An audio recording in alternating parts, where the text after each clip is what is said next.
So, good morning everyone. Welcome to our Week 2 Advanced Python Workshop in which we will tackle about OpenCV fundamentals. So, by the end of this session, you will learn and understand what are images, how do images work, and what is OpenCV, and how do you process, manipulate images with this library. So, we are Team Metus. Here are our lecturers for today, Mr. Aguto, Mr. Dazo Roland, Mr. Jundam Dankay, and of course yours truly, Mr. Olazo John Albert, and of course last but not the least, Mr. Seroios Joshua. So, to kickstart this session, this presentation, I would like to call on forth Mr. Seroios to explain to us what are images. So, thank you for that wonderful introduction. So, my name is Joshua Seroios. I'll be talking about images. So, what are images? Images are digital representation of visual information. They are made up of pixels, tiny dots of color, that when combined, it forms a complete picture. So, each pixel contains intensity values, often for red, green, and blue. So together, it forms also known as RGB channels. So each channel contains intensity values ranging from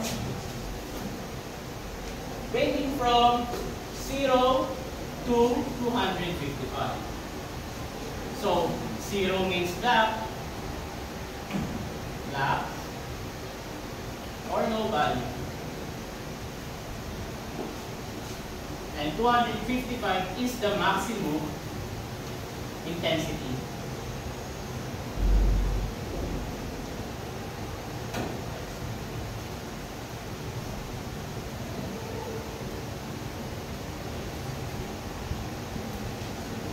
So, an RGB is important for everything from graphic designs, photography, to machine learning, such as computer vision. So, here's an example of an RGB implementation. The 170 is the intensity of the red, 74 is the intensity of the green, and 255 is the intensity of the blue. So, by combining these three colors, we form a bright purple color.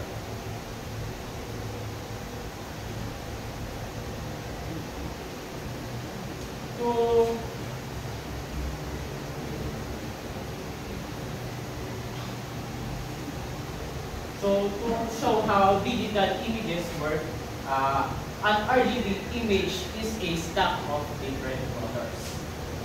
So it composes a different three colors, which are red, green, and blue. So when we combine these three colors, we form a full photo of a picture that you see. Here are the RGB channels. Na makikita nyo na medyo dark ang blue. Essentially, ang background ng blue channel and fur ng aso is medyo dark. Then yung sa green channel naman is medyo vibrant, no?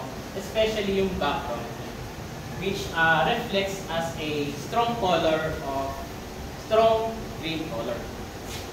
Then ang red naman is which is much more balanced siya compared sa two RGB channels. Images as arrays. So in computer vision, images are often processed as arrays or matrix of numbers. So you can think of images as a 2D array, each with their own color and pixel values. So here you can see in the image the pupils. So each bracket represents a single pixel color. So for the RGB of the pupil is 90 for the red, 0 for the green, and 53 for the blue. You can see. So when we combine the three colors, we form a dark purple color. And here's another example is the nose bridge. So the RGB intensity of it is 249 for the red, 215 for the green, and 203 for the blue. So as you can see that when combining the three colors, it shows a light color. So introduction to OpenCV.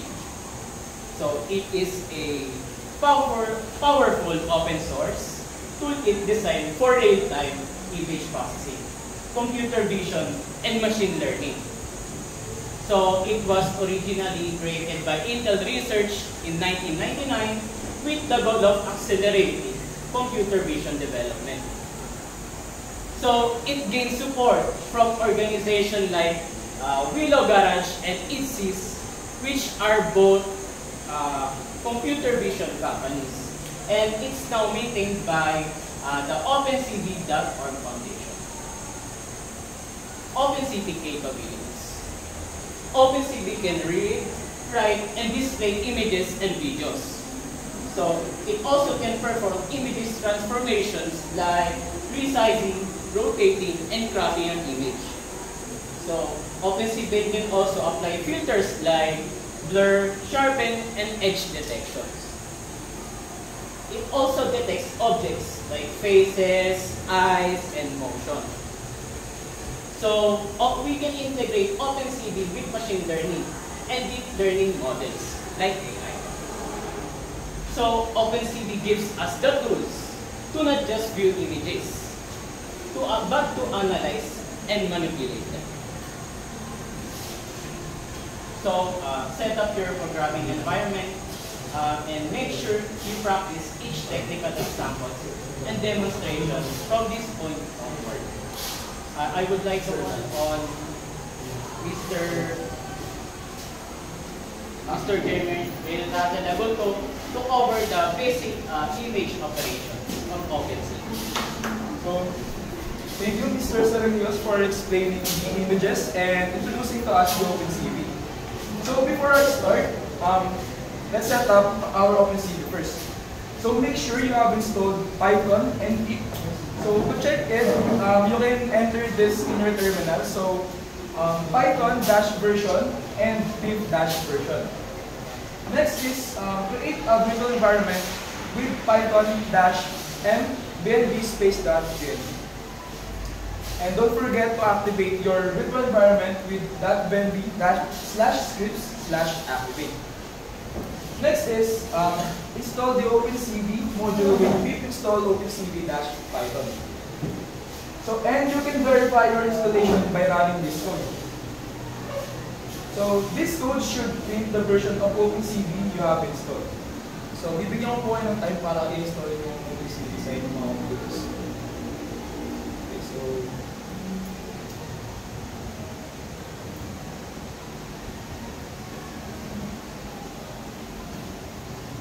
okay na ba? Install. Anong version yung OpenCV? Anong version? 4.12. Kaya, 4.12. Okay, so let's start na. So, basic CV2 module functions. So, first we have CV2.imLead function na may parameter na array. So, this function used to read an image and returns a NumPy array. So, ano mo, ilan sa inyo is di pa alam yung NumPy array? Kasi exclusive na siya for Python. So, NumPy array is pwede siyang mayroong tool sa C++ array. Pero yung NumPy array is like grid or tables of numbers sa Python. So, pwede natin siyang inalunuin sa NumPy arrays. Sa C++ array, sorry. So, next naman is cv2.imShow function na mayroong parameters na window name and image array. So, this function creates an OpenCV window and displays the image. Next is the cv2.imWrite function na may parameters na file name and image array. So, this function just saves the image to the disk or to your computer. Next is cv2.waitKey may parameter na delay. So this function keeps the window open until a key is pressed and returns the Unicode or ASCII value of the pressed key. So ginagawa ni wait is nag-wait lang siya ng key na ma-press galing sa ating mga keyboard, and kapag na-receive naman siya ng press key is nire-return niya yung value ng press key niya. So kung familiar kayo sa get function is katulad din siya ng wait key, pero si wait kasi is ginagamit lang siya for image and video apps. So last naman is yung cv2.destroy all windows function. So this function properly closes all open CV windows. So yun ang ginagawa niya. So ayun naman yung mga basic model functions sa CV. So starting with OpenCV. So clone or visit this repository, inspect the file name image.png, and create your Python file. Next is in your Python file, write a program that will read the file name image.png and display it. So here's the sample code. So pwede nyo siyang i-copy and i-try sa inyong computers. So, and sa mga wala namang dalang computer, i-demo mo naman siya para mapakita ko sa inyo yung output ng code na to. So, and i-demo siya ni Mr. Sergis.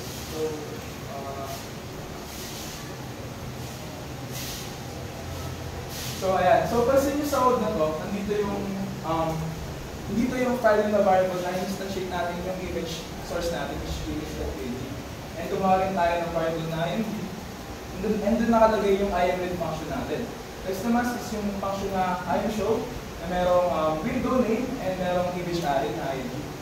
And dito rin yung waitkey function natin and yung destroy all window. So, paano na ako?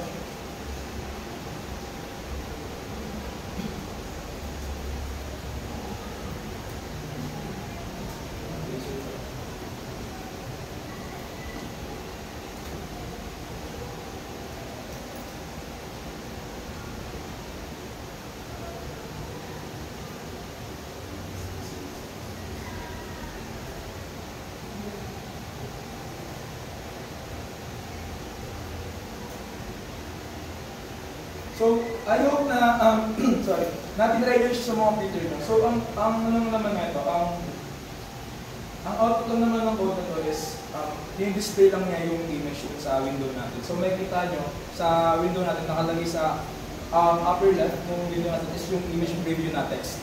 So, ayun lang naman yung output niya. And napapansin nyo, wala dito yung imwrite na function. So, sa imwrite naman, sinisave nyo lang naman yung image natin sa computer natin. So next naman is Gridpack. So the OpenCV module reads images as BGR instead of RGB. How can it display the images as RGB then? OpenCV processes images as BGR by default. That's why it may seem to be displayed in RGB. This information is worth to take note if you are planning to display images from other modules like Matplotlib, PyQt5, or etc. So, pansin niyo sa picture na to, sa right side, kita niyo ba yung pagkaya? So, sa left side is, ganyan yung magiging output ng image if yung image is na-read and displayed using OpenCV. And pansin niyo naman sa right side, inverted yung color niya. Kasi, ganyan nangyayari if display natin yung image natin gamit yung ibang libraries. So, medyo bluish yung color sa may right side. Kasi nire-read ni OpenCV yung, or pinapass ni OpenCV yung image as BGR. So, blue, green, red. So, babaliktad siya. And kapag diniscount siya gamit ng ibang libraries is inverted yung color. Ganyan yung nagiging output ng image natin. So, next is image transformation with OpenCV. So, retrieving the size and channels of an image. So as you can see sa line na to, meron tayong height, width, channels is equals to image.shape. So this line retrieves the height, width, and the number of channels of the image has.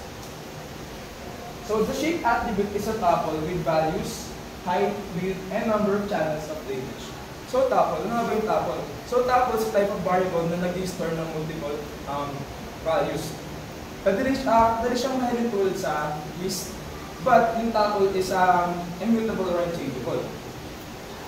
So, Meron tayong unang value which is yung height. So yung height, kinukuha niyo lang yung height ng image.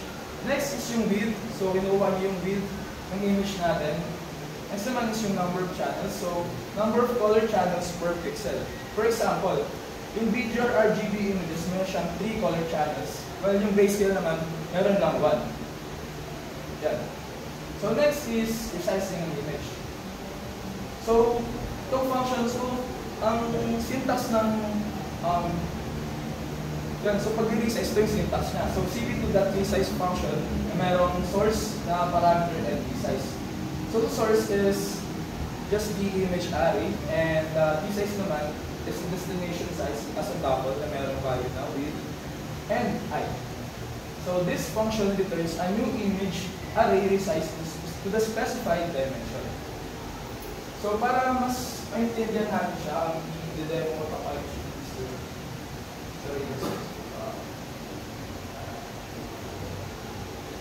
Alright, so resize natin siya gamit yung width na 300 and then yung height na 300.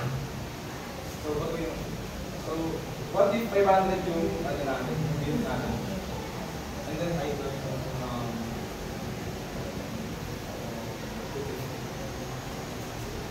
what if naman yung height natin is 2? So para po.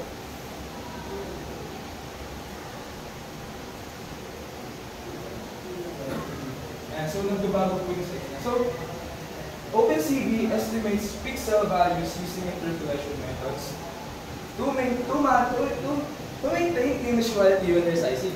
So para mas madalas na natin yung interpolation, ganito po yung ginagawa ni OpenCV. So imagine po, ito po yung image natin and may mga pixels po siya. So ang ginagawa po niya is pinag-ihiwa-hiwalay niya po yung pixels. So magiging po yung itsura niya.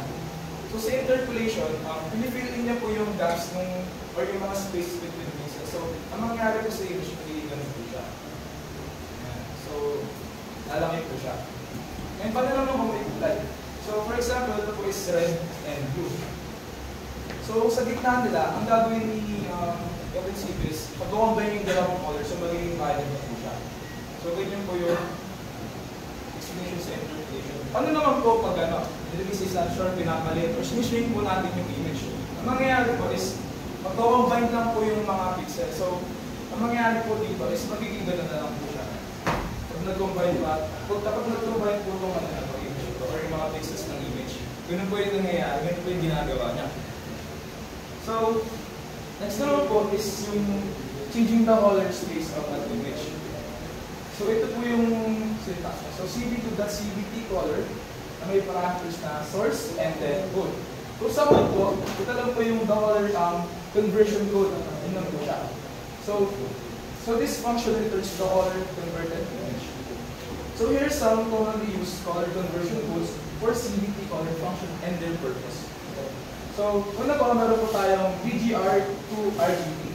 So, kino-convert ng po niya yung BGR into RGB na color. So, magamit po siya kapag, sabi ko nga po kanina, yung OpenCV po, process po niya yung image as BGR by default. So, pwede po natin siyang gamitin if gusto po natin i-display yung image sa ibang, or gamit yung ibang libraries. So, doon po siya pwedeng i-apply. Next naman po is BGR to grayscale. So, this conversion just simplifies images to intensity only or brightness values only. So, para po maintindihan natin yung itsura ng grayscale, i-demo po ulit natin.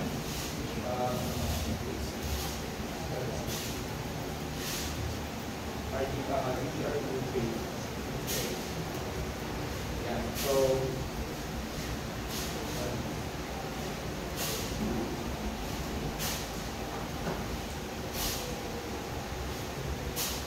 yan, ganyan po yung itsura ng grayscale. So, gray lang po yung color. So, nakikita lang po natin is yung brightness values. Kung sino dito sa may band ng taas is dark, medyo light na po yung band dito.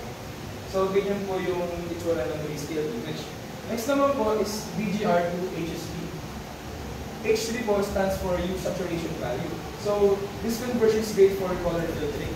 So, para po malaman natin yung itsura ng HSV na image, i-show ko, papakita ko namin sa inyo.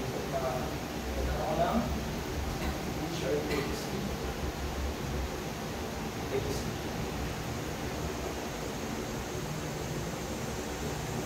So, done.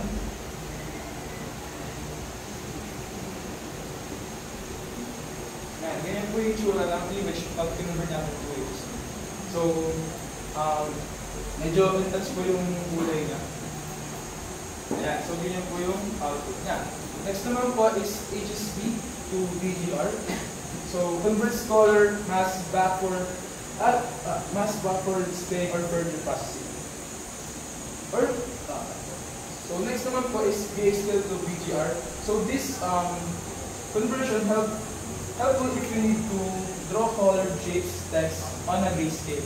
So kabalik na lang po siya ng VGR to grayscale. So nakalimutan ko isa may RGB to grayscale. So same as above, but when your image is already in RGB format. So ayun lang po yung mga conversion tools or commonly used color conversion tools.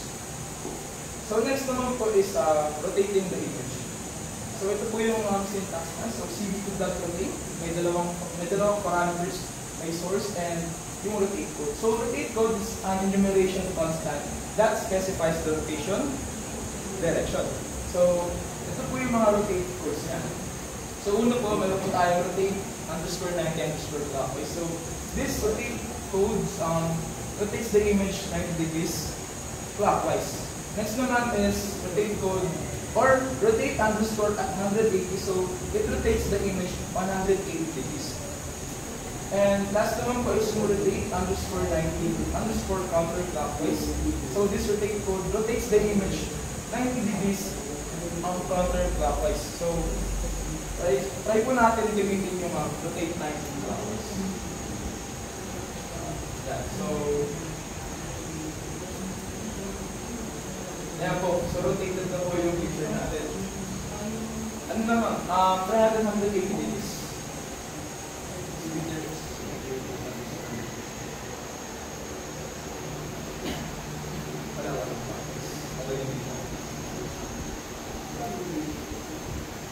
Yan. So, pag-run po natin yung code na or rotate code, kaya po yung magiging itsura ng image natin. Yan, so, mabaliktad po siya. Or upside down. So, next naman is yung 90 degrees counterclockwise.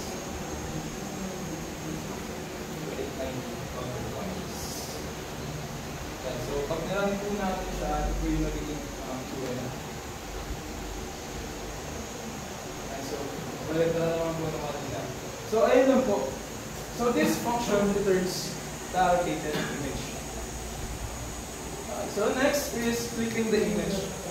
So ito po yung syntax niya. So cv2.flip na may source na parameter and flip code. So flip code is just an integer value that determines the flip direction. So meron po tayong tatlong flip codes dito. So yung una po is yung 0 or code 0. So this flip code is flip the image vertically or up and down. And next naman po is yung 1, which is flip the image horizontally or left to right. And last is the negative 1. Negative 1, so this flip code flip the image both vertically and horizontally. So, papakita po natin if, so Josh, i-rotate na natin yung, or i-flip natin yung code, gamitin yung code. And so, ito po yung magiging output na if na natin yung flip code 0. So, baliktad lang po siya. So, up to down po. So, next naman po is yung 1.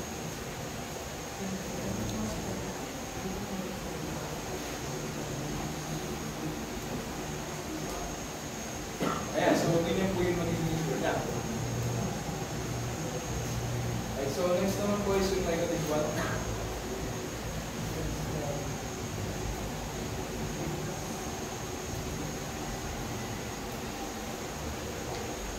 Ayan, so ayun yung magiging issue natin. Kumain po tayo ng negative 1 flip code. And of course, this function returns the flip image. Next naman po, sorry. So, nakasunod po ba kayo? Ay, nag-guess nyo naman po ba yung mga functions? Okay, so, I would like to call Mr. Kyle Jundam to further explain image transformation with OpenCV. So, good morning everyone. My name is Daniel and let's proceed to cropping an image with array splicing. So I guess may naka-encounter na sa inyo ng array splicing. So ang ginagawa lang ng array splicing is cutting an array. So as you can see sa example na to, this line grabs the bit cells from row 50 to 199 and the column 100 to 299. As you can see sa example is 200 yung nakalagay and 300 pero ang nakalagay is 199 and 299. Ganito kasi siya sa array splicing, sa array splicing. Excluded na yung number na nilalagay natin na pangalawang number. So, you can drop an image through slicing by index. Yun nga, index siya kaya ini-exclude niya na yung last, yung number na nilalagay natin na which is yung 200 and yung 300. So, ito yung mga syntax na pwede natin gamitin and yung purpose nila. So, pwede natin siyang i-try para mas may natin i-demo natin sa itong how to crop an image. Itong crop image is equal to image na parang na declaration natin is ilagay na yung sa image na first yung image niya yung first is yung itong itong image na to is yung source image kung saan tayo magka-crop and yung 50 and 200 ilagay natin dito. For example lang naman to, pwede tayo mag-explore sa ng sarili niyo. Yung 200 ilagay natin is 200 and yung 500 yung pangalawa. So pag ilagay natin yung 200, i-remove natin lahat para ma-maintain natin ng maayos. I-remove mo yung lahat, iwan natin yung 200. Yan, i-remove natin yung 500. Yan, 27. Tapos i-run natin para makita natin kung paano siya magkaka. Ay, di. Wala siyang ano. As you can see, nag-run pa rin siya kahit wala siyang kama sa gitna.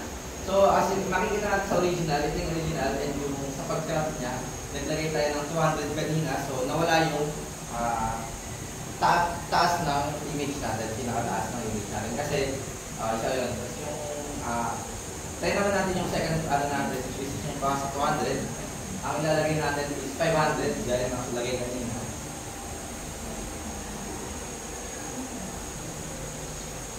Tanggal mo lang yung 750 and yung 400 muna para makita natin yung tanglaw. Ilang yung cup? Yan. Ngayon niya muna ako. So as you can see sa naging output naman niya, yung sa original image niya, pakita natin original. Kita yung paa niya tsaka yung sa may ulo niya banda. So sa crop image naman, pakita natin crop image, nawala na yung bandang taas at yung bandang baba. So, itry naman natin second parameter na which is yung C and D minus 1. Lagyan natin is 400. Yan, hiram natin. Sige lang po.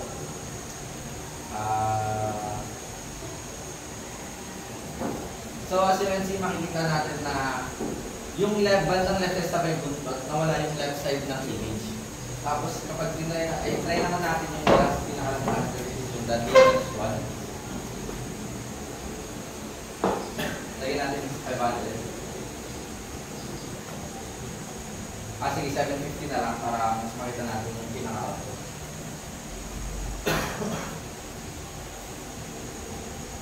So, ayan. Naging, ang nakita na lang is yung bandang bibig na kasi nawala na yung pinaka-kanan. So, take note lang na kapag naglalagay tayo ng dimension dito, is yung dimension niya dapat pasok sa dimension ng original image natin para hindi siya magkaroon ng error. So, ayun lang sa cropping ng image with array splicing. So, ngayon marunong na kayo mag-crop ng image. Mag-proceed naman tayo sa, i-introduce ko sa inyo isang function ng OpenCV which is the select ROI or select ROI or region of interest. Select ROI is a function from the CV2 module. Ito yung syntax niya. CV2 that involve natin yung function niya is the select ROI and yung meron siyang 4 na parameter. First parameter is the window name and the second parameter is the image kung saan tayo mag-select ng region of interest natin and yung third naman is yung center. From center. Yung from center is an optional boolean flag if true, the selection starts from the center onward. Upward, sorry. Tapos yung last parameter is show crosshair. Yung show crosshair is an optional boolean flag din na kapag false or true, pag true, magkakaroon siya ng crosshair. Pag false, mawawala lang yung crosshair sa loob ng image. So, ano ba yung purpose nito? It allows user to manually select a region of interest from an image or a video frame using the module. Using the mouse, sorry. So, ni-return niya is a tuple, x, kaya sabi niya ng tuple, and x and y coordinate, width and the height. We can use this to craft the original image. So, itry natin demo. Yung select ROI na try natin na file. Demo mo natin yung select ROI na. Tapos, i-add lang natin.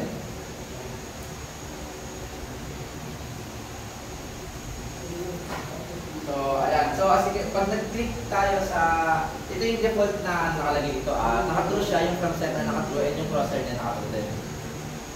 Ay, sorry, naka-false yung center dito, tapos yung crosshair is naka-true. So, kapag nag-select tayo sa from point, wait lang, okay, ano na, default, dito na lang muna natin yung center.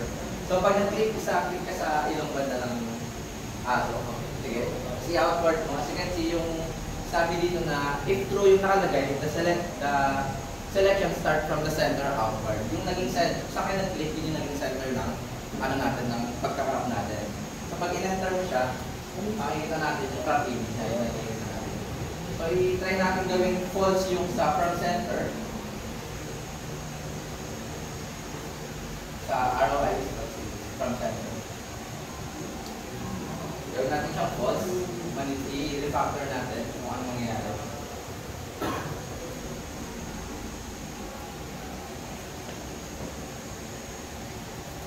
So, ang mangyayari dito, pag nag-click ka naman sa may bandang tenga niya, sa may bandang tenga, yan, sa may bandang tenga niya, alam niyo yung pag nagka-crop tayo sa mga fixed art, sa mga words, kung paano sila nagka-crop, yung pwede kang mag-select, kung saan ka nag-select, tapos pwede mo siya i-drag pa baba, yun yung magiging pinaka-crop image niya. So, ayun yung sinelect niya, pag pinarag niya yung enter, yun yung makukuha niyang image lang. So, kapag manipulate naman natin yung show crosshair, gawin natin false.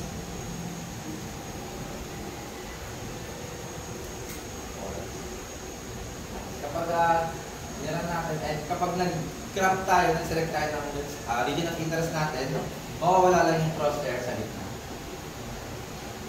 Sige po, set ka. Sige mo, set ka. Yes po. Yan, nawala na yung crosshair sa amin. So, ayun lang po yung from center and show crosshair. Tapos to, yun lang para sa region of interest. Proceed naman tayo sa drawing a line. How to draw a line. So, OpenCV. Sorry, may ito pa rin sample usage na pwede nyo i-copy paste sa inyong mga laptops para masubukan na rin. And try to factor na lang the from center and the from crosshair. Tapos yun lang para sa region of interest. Proceed na tayo sa drawing with OpenCV. Start tayo sa drawing a line. Ito yung syntax ng how to draw a line. cv2.line, and meron siyang 5 parameters. The image, where the image will be drawn, ay the line will be drawn. The point 1, a tuple, x and y representing the starting point of the line. And the point 2, a tuple, x and y representing the end point of the line. And the color, the line color in BGR format pa rin siya. And the thickness of the line in pixels. So ano nga bang purpose ng pag-draw ng line sa OpenCV? The line function is used to draw a straight line between 2 points on an image.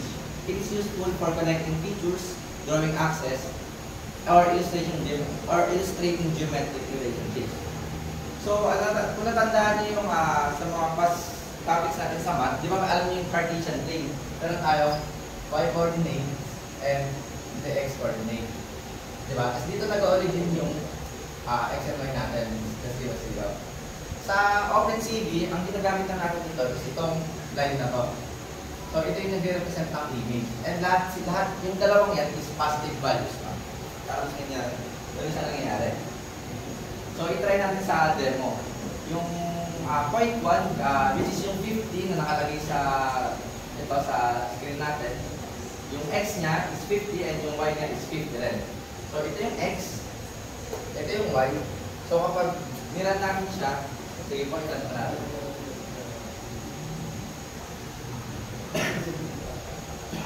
Ang magiging first point niya, ito nasa pinakataas, sa kaliwang taas. Yan yung first point niya. Kapag pakita natin yung point 2 na code. Point 2 na code. So, ang nilagay ng sa point is 50, 500, sorry, and 150. So, kapag nilagay ng pagkiran natin siya, ang mangyayari naman, yan. Okay. Yan, yan natin.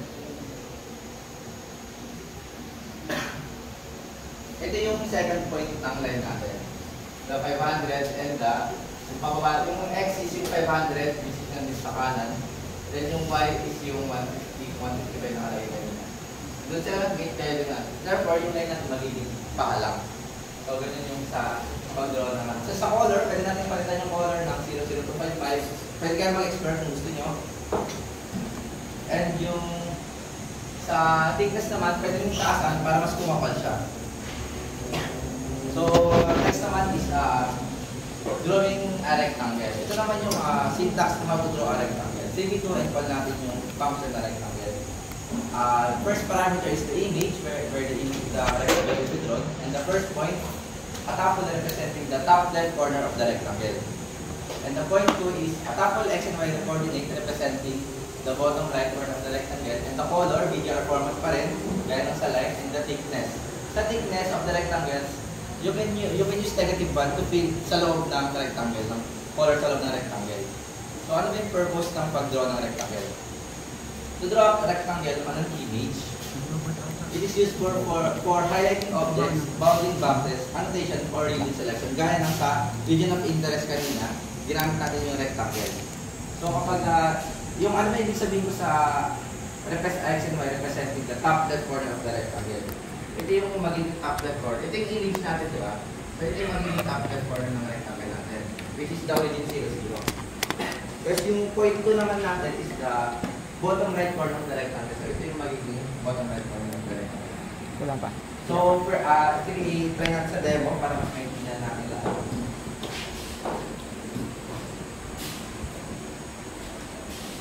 So, ganyan yung kinalabasan niya. So, sa first point ko, ang nilagay ko, yung first point ko is x. So, maglagay ka ng, for example, ito yung x natin, and yung y natin is dito. So, ito dito sila mag-click. Ito yung point niyang first point ng rectangle, which is the top left of the rectangle. Then, yung second point naman is yung bottom right corner ng rectangle, yung x natin, yung y natin, is 17. Ganyan, 17. So, kapag mag-create siya ng rectangle, it's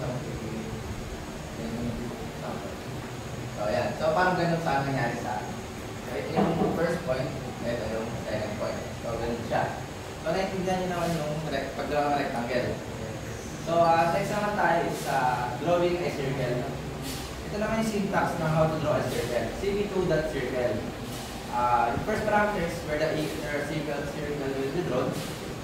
And the second parameter is the center of the circle. A tuple x and y coordinate indicating the center position of the circle. And the radius of the circle pixel or yung kalahati ng circle natin. And the color, circle color, BGR format pa rin. And the thickness of the circle outline. And you can use -1 to fill the circle entirely gaya ng sa rectangle. So ano nga bang purpose ng pag-draw ng circle? To draw a circle on an image, it is useful for marking key points, annotations, object centers, or visual indicators. So sa pag-draw ng circle, try natin sa demo natin ng code para makikita natin. Yung code nakalagay sa center natin is 100, 100. So pag nilagay natin, ang magiging kalabasan niya. For example, ito yung 100 natin, na x, kasi yung y natin ito yung x. So pag nag-meet sila, dito sila mag-meet. Ito yung magiging center ng circle natin. Pag naglagay tayo ng radius na nakalagay ko na ng 40 kanina, so, kukunin niya yung half, then saka siya gagawa ng circle. So, parang ganun yung nangyari sa image na nakikita natin sa monitor. So, ganun lang mag-drawing ng sa thickness, pwede tayo mag-fill lang po ng color sa loob ng circle using -1. Try nga natin yung -1. Yung 2 na natin yung -1.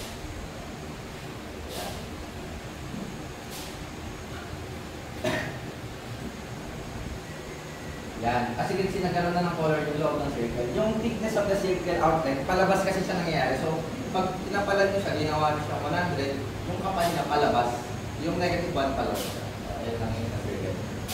So, yung next naman natin is, yung last natin is putting text. Putting text na ng image. Ang function, ang syntax niya is CV2 that call natin yung function name na put text. And the first parameter is the image, where the text will be drawn. And second is the text na display. Yung text, kailangan dito is string lang siya. Alam niyo naman yung string, di ba? So hindi siya pwedeng integer or other data types kasi hindi siya mababasa ni OpenCV. So yung org natin or origin, hindi siya org lang, origin siya. At tapos, X and Y indicating the bottom left corner of the text. So yung font face, the font type, the font scale that controls the size of the text, the color of the text, and the integer format pa rin, and the thickness of the text in pixels. So ano nga bang purpose ng putting a text on an image? To overlay text onto an image, it is useful for labeling, annotations, or visual feedback. So ano yung ibig sabihin ko sa origin natin na at apple X and Y indicating the bottom left corner of the text. So for example, nagdali tayo ng isang letter, is letter A. Ito yung magiging bottom left corner of the text. Kasi di ba kapag naglalagay ka ng text sa Word, sa PowerPoint natin, di ba nagkakaroon, or sa MTV, nagkakaroon siya ng box na text, parang ganyan, di ba? Text box. Kasi ito yung indicating the bottom left corner of the text. So i-try natin sa demo, para sa demo na po lang. Yung awit lang. Yung nilagay ko sa origin ko is awit. Nilagay sa image is the image pa rin. The text is Dankay and the origin where the bottom left corner of the text is 100 and 150. And yung font face natin, pwede tayong delete tignan natin kung ano yung mga available na font type.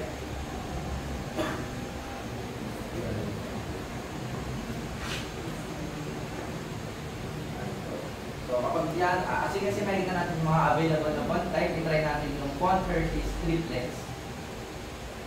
Hershey's Triplex. Yan. Sige, okay na yung simplex. Tapos sa font scale naman, control sa set 1 lang para masyadong maliit. Tapos yung color niya and yung thickness of the text in pixels, which is 1 lang para manipis lang, hindi siya masyadong makakal or nakamukha nakabol. So pag nila natin siya,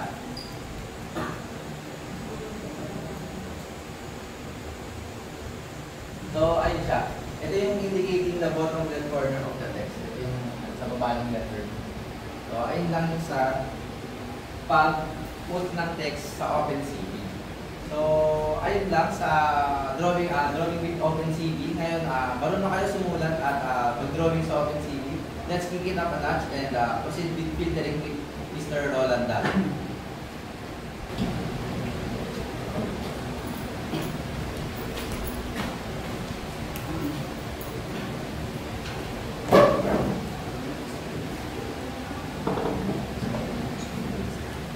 So, ayan, I hope na nakakasunod pa tayo, no? So, good day everyone, I'm Roland Dazo, and today I'll talk about filtering with OpenCV. But, before time start, sino dito yung mahilig kumain ng popcorn or maze? So, ayan.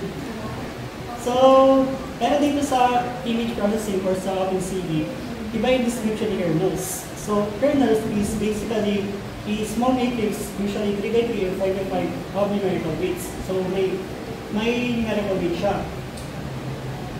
So, it is used in image processing to transform pixel values based on their neighbors. So, later on, so discuss natin yan. So, it drives operations like blurring, sharpening, edge detection, and many more which later on, so discuss ulit natin. So, paano nga ba gumagana sa kernels? So kernels slides over the image, applying a weighted sum at each position. So sa kernels kasi meron tayo pinaka-calculate.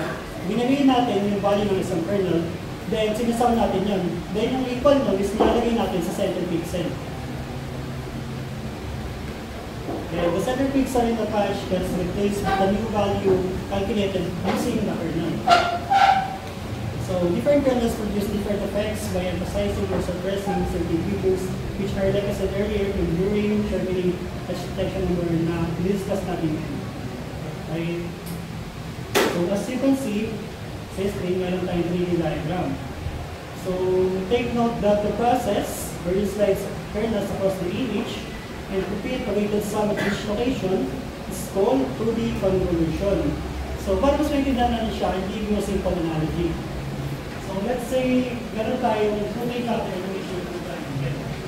So this is our kernel. Let's say meron tayong umigaw, shape na circle. So this is this is our image. So, let's say gusto natin maraming tayong cookies. So, isa-isa natin i-press so we cutter across the cookie dough, and that process is what we call early contribution. So now naalam natin kung paano gumagana sa kernels. Let's move on to filtering it after saving. So we will start by sharpening the image. So we can use the filter to the function from the OpenCV module. And here is a sample code. So sa first line, we define sharpen kernel variable, then nilagay tayo ng 3x3 matrix values para mag-sharpen ng image. So itong values na to, yung 3x3 na yan is, ito yung center pixel. Then yung apat na negative one is, binabawas niya yung image which nakakapag-sharpen ng image or nakakapagtalino. So, para naman sa next slide is sharpen image equals CV2. I-count natin yung filter to the function from the CV2 module. Then, meron tayong tatlong parameters. The first one is the source code. It's the source image. Gusto natin yung filter. The second one is the desired depth, which is we will use negative one as default. And last is yung 2D array na tiniter natin kanina. So yung purpose the filter 2D is applies across the kernel or filter to image using 2D convolution. So useful siya again for sharpening image detection, composing, and many more. So let's try natin i-demo kung ano mangyayari.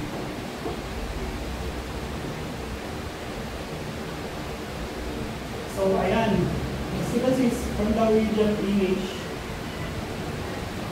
and sa sharpen naman, magkaroon siya ng mga details. Ayan. Next filtering image is box blur, which is pinaka-basic blur na pwede mong magawa sa OpenCV.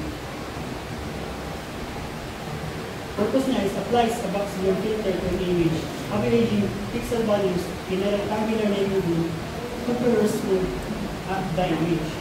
So we have here a sample output. So as you can see, yung image na na-apply ng box blur is nag-blur siya, which is ito yung pinaka-basic na blur yung nagawa mo sa OpenCV. So to apply box blur filter, we have a command na blur function from the CV2 module with the parameters, which is yung first parameter is source image to be filtered, ito be blurred. Second parameter is yung topple or yung width and height or yung lapad or taas ng kernel ng pag-blur niya. Nakanatapos tayo sa pinaka-basic na blur, meron tayong Gaussian blur, which is more natural siya. So yung purpose ng Gaussian blur is applies Gaussian filter to image, which is useful for blurring or smoothing to reduce noise and details. So as you can see sa sample image, meron tayo mas naging natural na yung pagkakablur niya. So try natin ito.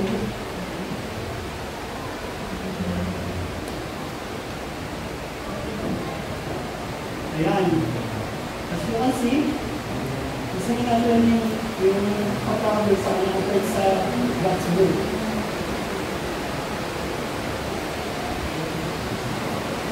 So, to apply Gaussian filter, we have three parameters.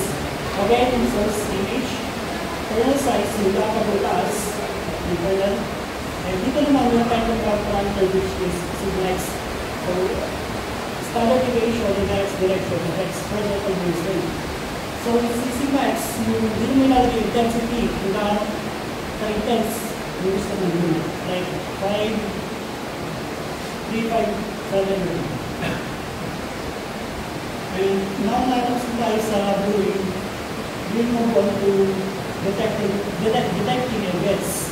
So we will start with the most popular or most effective edge detection filter, which is yung honey. So the purpose na is it detects edges in an image by finding areas with strong intensity changes. This will show for identifying objects boundaries. So as you can see sa sample image, ito yung original image is kinonvert natin yung base scale para mas accurate yung result. So makakasin nyo sa kanin, dinadetect nyo yung mga edges of this photo. Ayan, nakikita nyo yung mga edge, yung mga lines. Ayan. So applying an edge detection filter, which is in the kanan function, we have CV2 the planning with 3 parameters. So again, first parameter is yung image. Second parameter is yung threshold 1, which is threshold or weak edge detector. And pangatlong parameter is yung upper threshold or high edge detector. Okay, mag-sign na natin siyang i-demo. Ayan. Ito yung original image, yung image na pinag-apply na ng edge detector. So kasi para siya naging sketch. So ayan. And another edge detector filter is deflation, which is more nice na siya, which nakikita nyo later. So yung purpose ng deflation is detects edges by calculating the second derivative of the image. It highlights rapid ranges of rapid intensity change, especially where edges meet or occur. So, dito meron ang sample image na original natin na-apply na ng deflation. So, makikita nyo, mas noisy na siya compared sa kanina. So, to apply a deflation function, we have the command CV2 for the specific module and rotation function. So, meron tayong tatlong parameters kay deflation. Again, yung first parameter is image array based on the method. And second parameter is yung desired depth, which is CV2 underscore 64F na use for this example.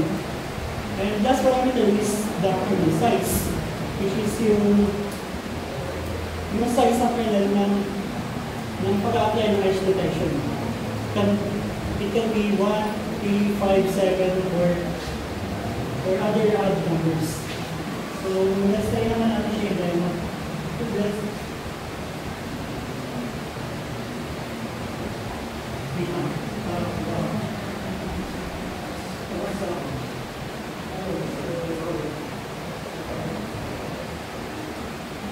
Let's say, palitan natin yung volume A size dito 9.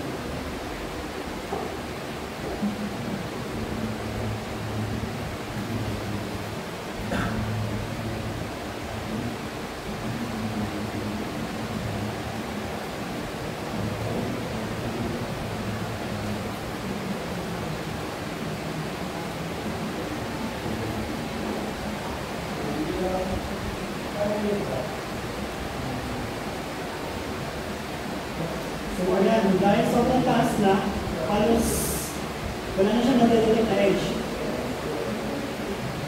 So ayan. And yung last edge detection filter is yung solvent.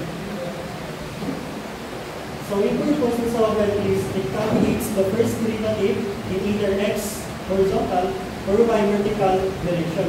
So you can detect edge via ng horizontal or vertical. So, pwede rin siyang diagonal. Can be combined against one and mix and divide one. So, as you can see, sa sample image natin, ito yung image na na-apply ng Sobel na dinedetect yung x direction. So, parang ako yun.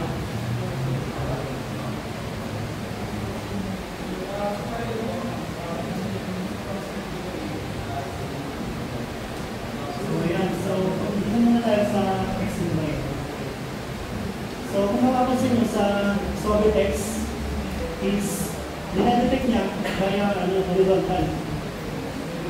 So, ngayon naman is dinedetect niya naman via vertical.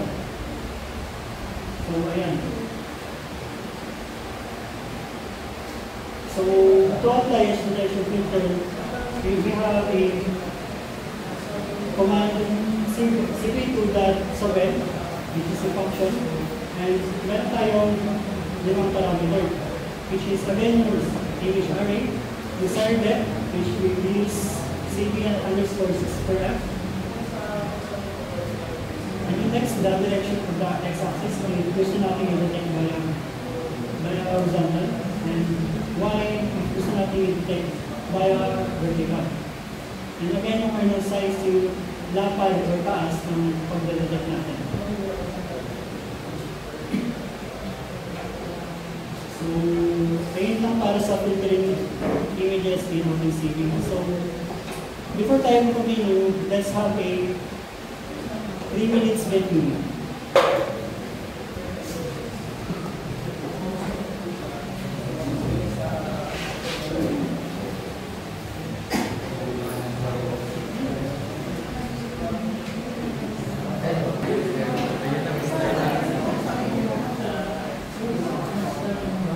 Okay, so good morning everyone.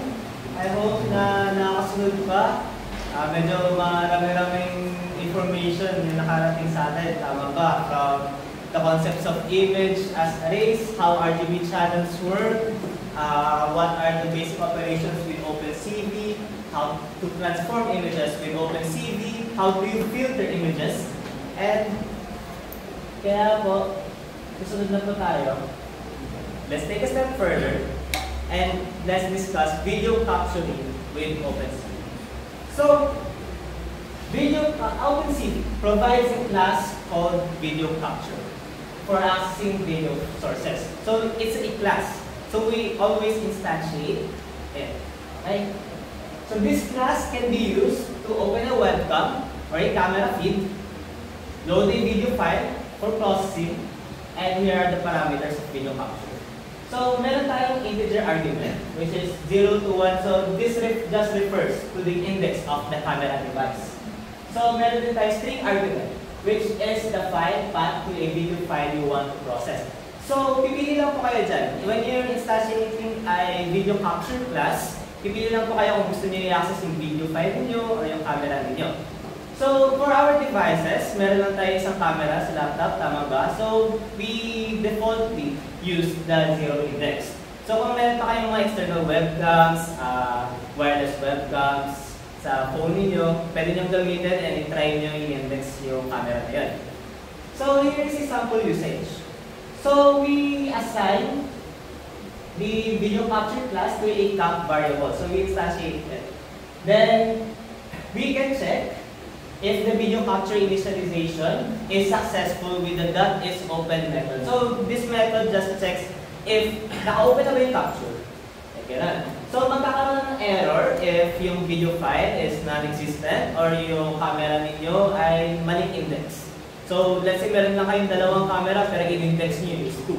So, yung pangatlong camera hinahanap ni OpenCV which is not valid. Ayan. Nakakasunod pa po ba? Okay. So, we, of course, marunong na tayo mag-read ng image. Let's talk about frames.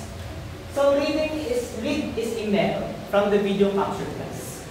It is used to grab the next frame from a video or camera screen. So, it returns two values. So, automatically, in Python, it is a tuple. So, a tuple is a sequence data type. So, kung may tulad natin siya sa arrays, pero this is a unique to Python. This is a data type unique to Python. So it returns a boolean. So we call it red as per the official documentation of OpenCV.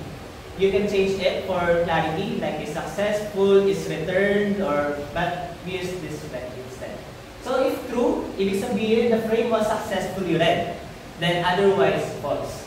So, isa pang nire-return ni Red na method is the actual image. So, yung frame na na-capture natin mula sa capture class natin. So, if red is false, ibig sabihin nagkaroon ng error, it typically means the end of video file is reached. So, kapag yung video ninyo, video file pati nilagay yung parameter sa video capture, magkakaroon ng false na value si Red if end of file na yung video.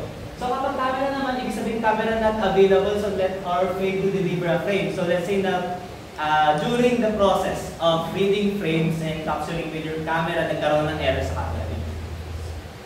Yeah. So it must be called continuously to update the display in live feeds. So this is a sample usage. So una ulit, we instantiate the video capture class. In this instance, video.mp4 file path naman ang nilagay namin. Then, while true, so ito yung main loop natin. Then, i-assign natin yung top.read na values to the red and frame variables. Then, check natin, precautionary check, if yung red ba ay may false na value na hinahawak. So, if not red, ibig sabihin, may sira yung frame, meaning, i-break na natin yung loop. Then, of course, kapag hindi naman yan yung nangyari, we can show the captured image using the cv2.im show na discuss kanina ni Mr. Agudo. Okay? Then, here's a, if cv2.21, so may value siya na 1, this is in milliseconds. And, so alam natin na cv2.20 takes a parameter of delay in milliseconds. So, parang siyang getch and delay at the same time, since it returns the ASCII value of the key that expressed. So, if k is equal to 27, ibig sabihin ng 27 sa ASCII table natin ay escape. Tama? So, if escape ang pinindot ng user, then we exit the loop. Okay? And then, here is, siyempre, nag-instantiate tayo, nag-process tayo using the video capture. It's time to release the capture. So, release is a method from the video capture class. It is used to close and free the camera or video stream. So, it helps prevent the device from staying active or locked. So, it must be called after video processing is done. So, when we exit the loop, the main loop, we call the cap.release method. So, good practice is to pair it with cv2.destroy all windows. Since, oo nga, na-release mo na yung capture na class mo, na-remove mo na siya, na-clean up mo na siya. Pero yung OpenCV window sa camera ay naka-on pa rin. So, it's best practice to pair it with cv2.destroy all windows. So, this is sample usage. Ayan, we instantiate ulit yung video capture na class. Video process here. So, ito yung cap.release and cv2.destroy all windows na ulit. So, yung video stream process dyan, check tayo kung na-open na ba yung capture at saka yung main loop. Okay. So, ano ba ang pinagsasabi ni Mr. Albert sa harap?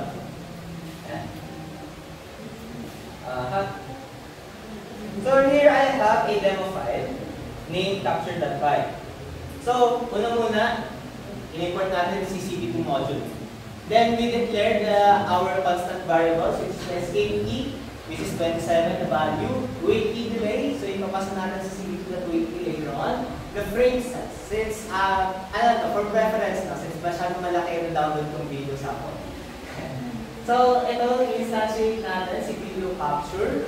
Kaya sa natin si video.mp4 na file path. Then, if not captured is open, ibig sabihin, walang non-existent yung file na to. So, let's prematurely exit the program. Using the exit function. So, ito is the menu. So, while true, i-kukunin natin yung frames, yung return value ng frame. Then, check natin if yung return value ba ay true or false. So, kung false, ibig sabihin empty frame receive, exiting. So, i-protect na natin yung loop. Then, ito yung sa resize frame. I hope na nakafollow kayo kanina sa basic image transformations with Mr. Agulto kasi gamit natin siya dito for image processing. And, ayan. So, na-resize na natin by, ito yung frame size natin. By passing the frame size, which is a tuple. So, it is a tuple of width and height. Then, show na natin yung resize frame. So, yung process na frame. Then, the condition ng breaking natin. So, if cv2.wait key na may 1 na parameter ay na argument is equivalent to the escape key, which is 27. Then, let's break the loop. Then, after na break the loop na, hindi na natin gagamitin yung video capture. So, i-release na natin siya. Then, i-release ko natin yung this. So, let's try and run it.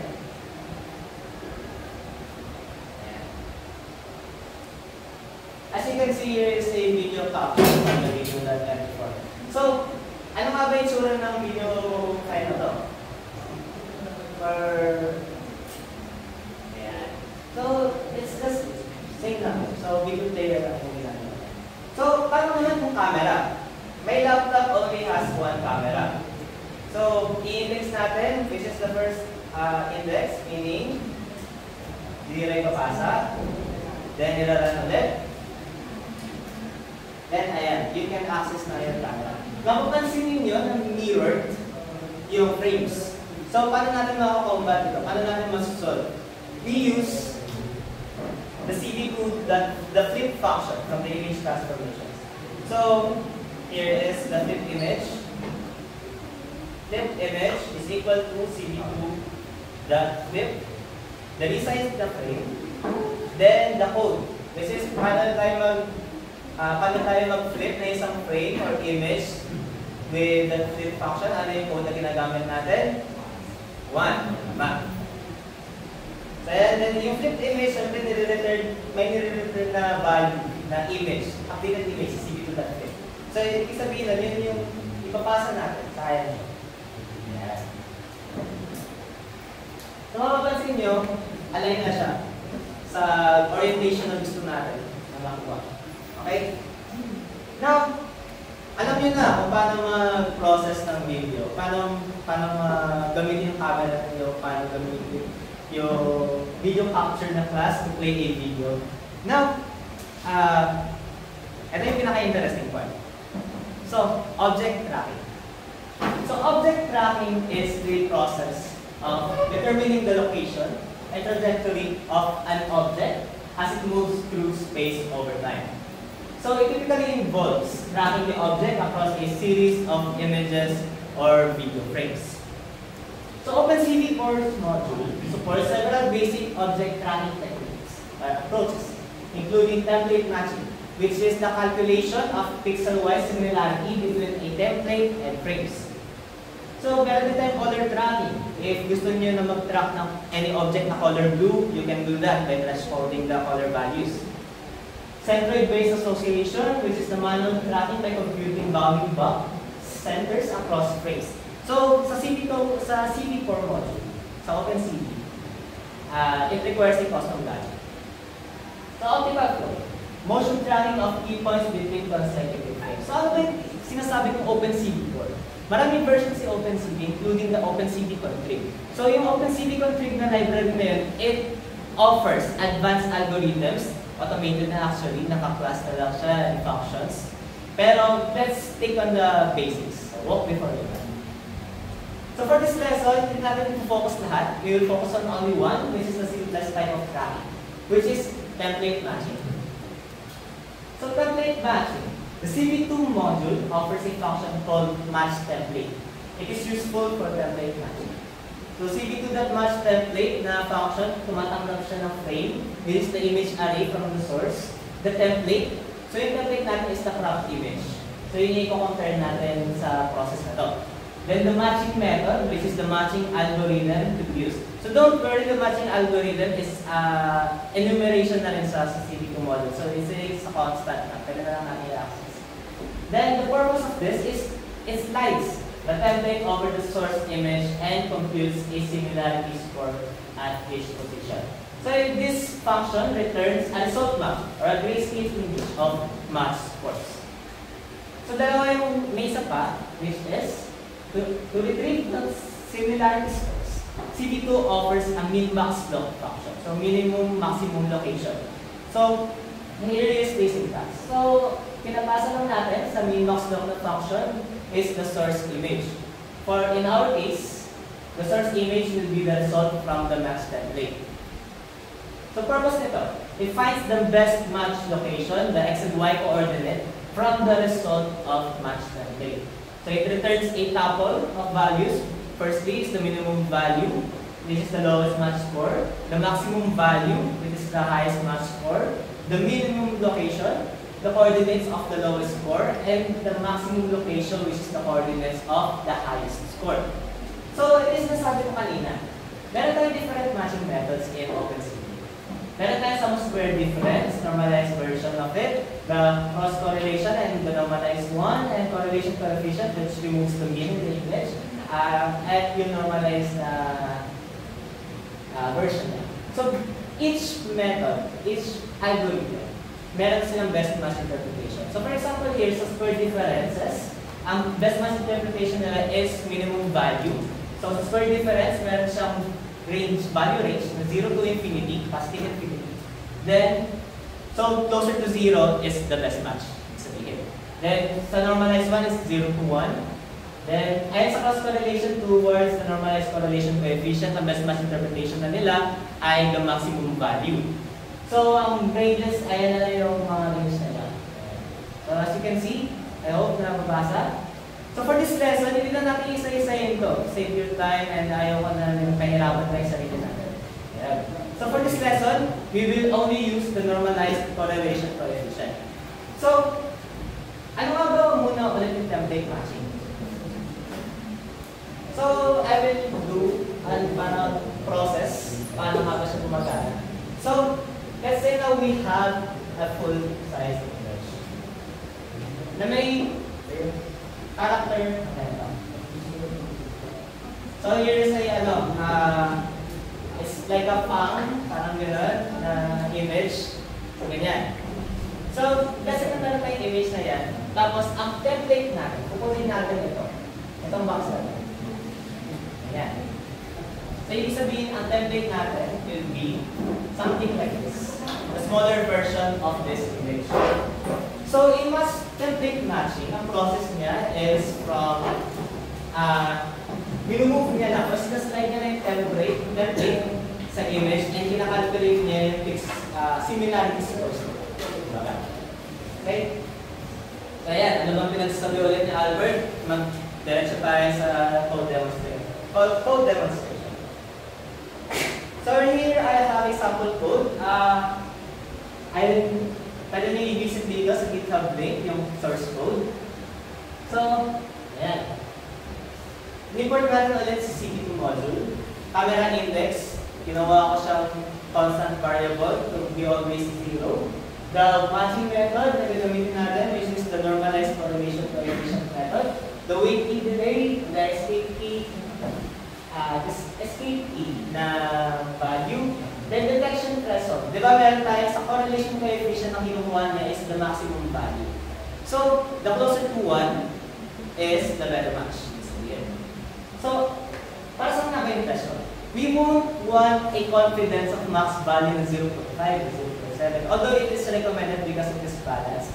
But dito pinaasal ko lang siya to 0.8. So, ibig sabihin 80%. Sure, si match template, kaya ito yung hinahanap niya. So here is lang para sa mga UI, sa text position natin, the font size, the color green, as constant, and the pixel thickness of all. So ayan, i-instantiate ko ulit si video capture, take out variable. So ito, kung open ba siya, is success in frame. Ibig sabihin, take lang siya ng picture, walang meaning. Then, i-apply natin yung diniscuss ni Mr. Jundam earlier na select ROI concept. So, ayan. Select tayo ng ROI. So, image na kinapture natin. Then, ika-crop natin. And we will use that as the template. So, ayan. Template with just dimensions ng template natin. So, you can print this if you want to check kung yun nga ba talaga yun. Gusto mong indexes or rows and columns na gusto mong i-access. So, and then here's the main tracking loop. So, tignan natin ulit yung frames. Check kung may tama ba yung return. Then, the result, which is the match template method. Match template function. So, pinapasa natin image, which is the frame, the template na kinarap natin. Then, the method is equal to matching method na pinakita ko earlier na this na normalized correlation coefficient. So, ito yung extract naman natin si Linux lock. Dahil tuple data type siya, we can unpack it. Okay? So, ayan, inassign natin si min-val, max-val, yung location and max location. Then, here is the detection threshold come to play. So, if max-val is greater than detection threshold, so ibig sabihin kung si max value ba ay 0.81 and above, ibig sabihin, confident na confidential. Ito yung gusto mong i-track. Okay? Then, the top left, calculate lang natin yung top left, since sabihin na return. Then, we draw the rectangle. Calculate natin bottom right. Yan. Then, put text para makita nyo yung match confidence. Then, I am show ulit. This kaya yung frame. Then, escape. na condition. Then we list the camera again. So let's try to demo it. Napapaboging lang ako. Ay, mali ako nakalap. Sorry.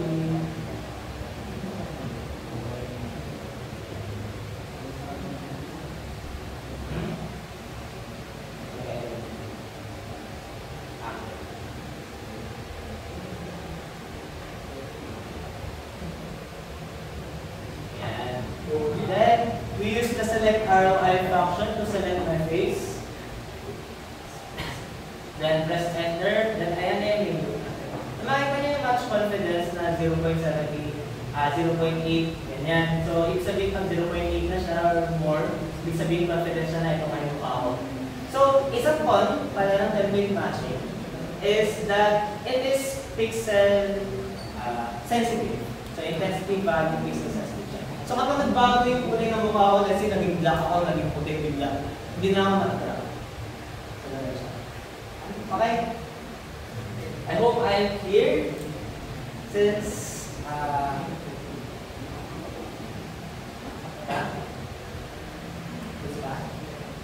okay.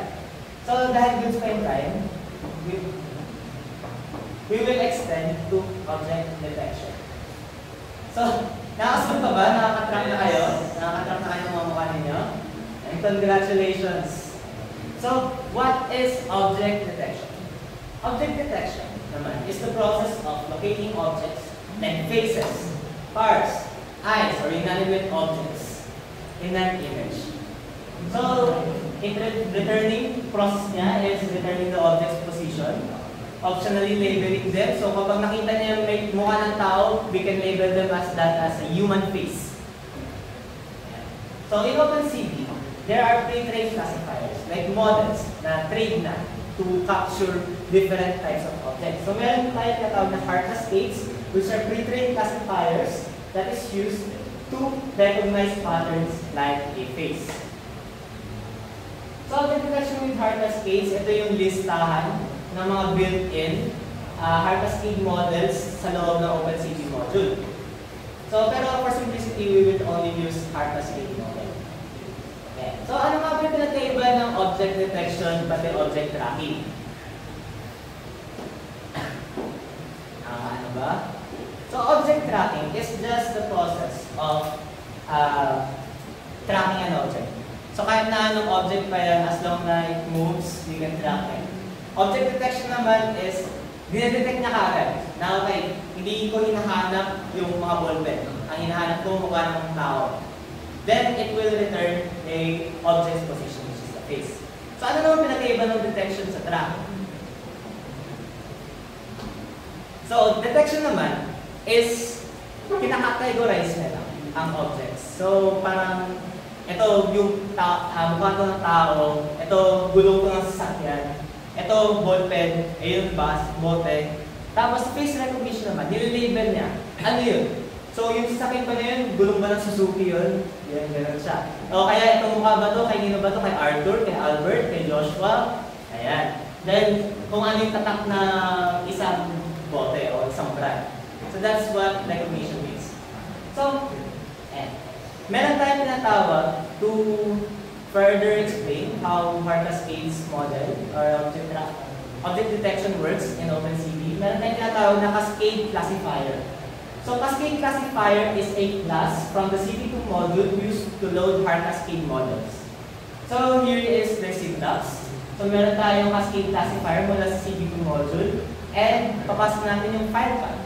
So yung path ng XML file containing heart cascade data. So in our case, we will pass the path to heart cascade frontal face default.xml. So ang model na to, ginagawa na lang is to recognize the face.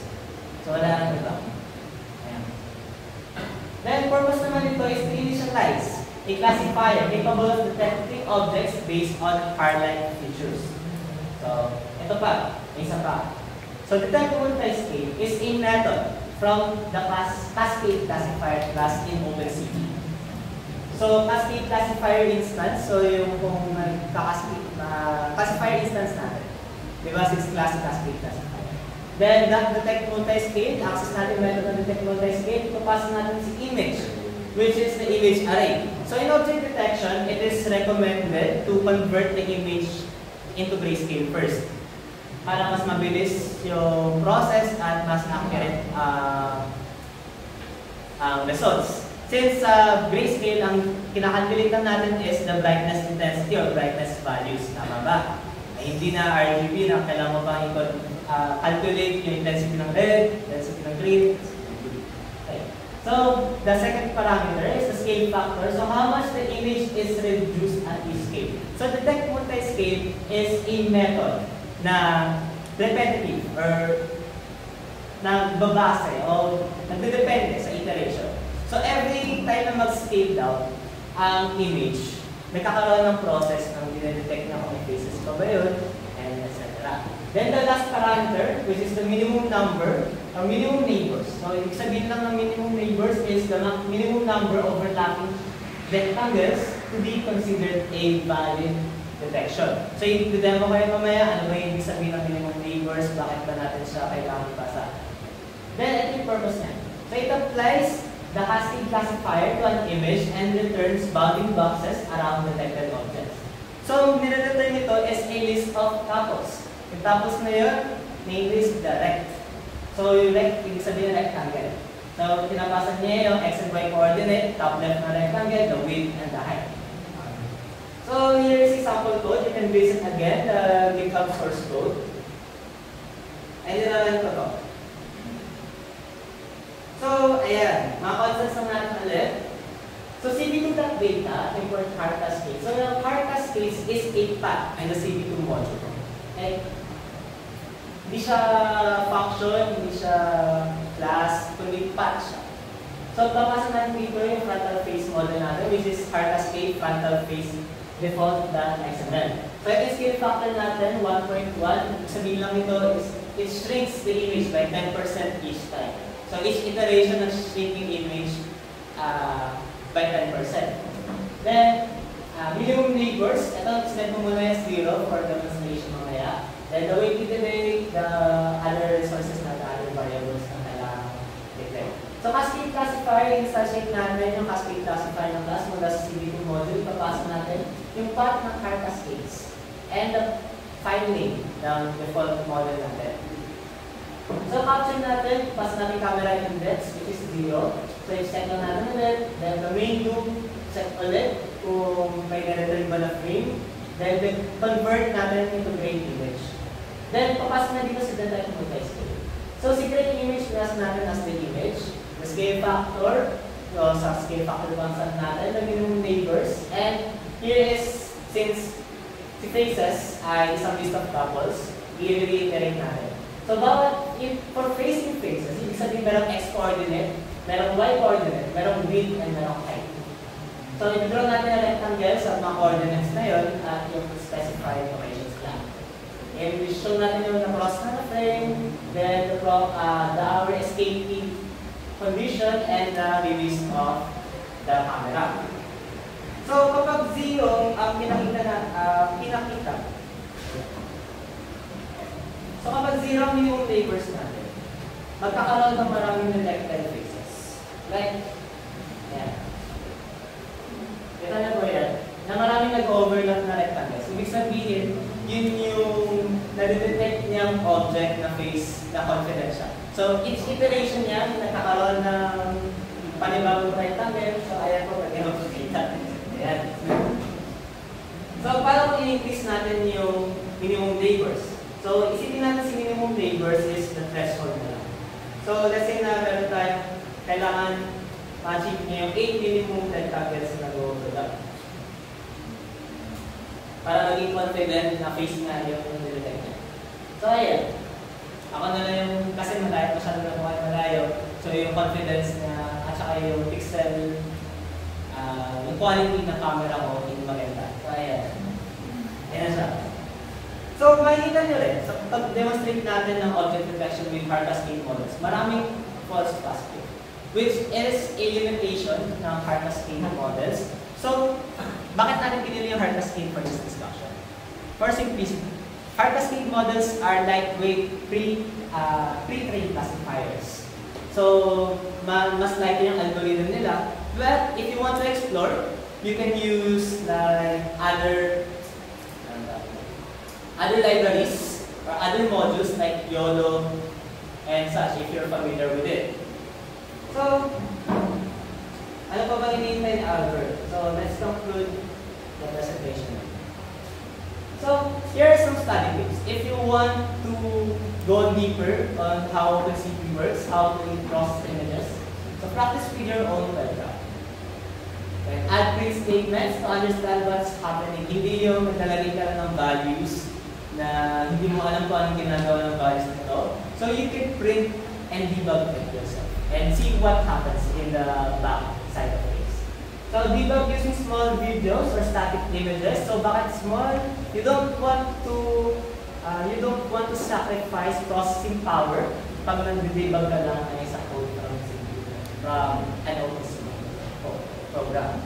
So you can also tweak the values of arguments and see how it affects the output. So our demo codes that we demonstrated today, we will update it in the slide so you can access it and practice it with yourself. Okay? So, kapag na-inspire na kayo sa OpenCV, here are 5 projects to do with OpenCV. Real-time face detection. So you can step further pa by creating a working camera with features like autofocus. So, mag-detect siya ng face, kailangan mag-learn background and such. Then, color-based tracking, you can explore yourself. Object size estimator, a barcode and QR code scanner if you want to include it in your capstone projects. Hand counter. So, ang hand counter lang naman ng mga projects is yung kanal, bibilangin nyo na kayo ng fingers ang naka-taas. So, virtual rock, paper, scissors, you can also do that. A face expression detector, kung masaya ba isang tao, malungkot ba, galit. Ayan. And a face recognition system. So, magandang mga capstone projects mo. Like, lalo na yung face recognition system if you want an attendance system solely for the face detection and face recognition. And many more. The nice to knows. So there are different types of kernels. Ang binigay lang namin sa inyo kanina is the sharpened kernel. But you can also step further and explore with blur kernels. So Gaussian blurs, box blur, median blur, bilateral filters, edge detection, embossing. Nag-operate sila sa type of kernels. So meron din tayong 2D convolution if hindi masyadong familiar, hindi masyadong nakasunod sa 2D convolution process kanina. You can research it yourself. Here is the link. And limitations of HAR models and why YOLO is more accurate, or YOLO. And combining object tracking and object detection. So why do you want to learn to combine object tracking and object detection? Object detection requires process. So every time na may frame, gusto mo ba na i-process pa yung object na tinatrack mo? So you can detect the face at the first frame, then track it na. So mas mas bibilis na yung process niyo, yung program niyo if you want to explore some more. Then face recognition, so ano magagawa nyo with OpenCV with face recognition. Media pipe. So media pipe is a type of library na nag-o-offer ng mga different object models din. Then TensorFlow, which is an open source software library na pwedeng kang mag-deploy ng iba't ibang computer vision projects. And OpenCV with GPU with the acceleration. So kasi malamang sa mga laptops natin ngayon, mabagal yung frames, tama ba? Isang dahilan dyan is OpenCV is using your CPU instead of your GPU. So you can explore some more to use your GPU for camera processing. Ayan. And here are our references. So, to formally conclude this presentation, I hope na you enjoyed our discussion as much as we did. So, thank you for listening and we hope na ma-inspire kayo to use OpenCV, ma-motivate kayo, and so on and so forth. So, again, thank you from Team Metus. You can now formally leave the classroom.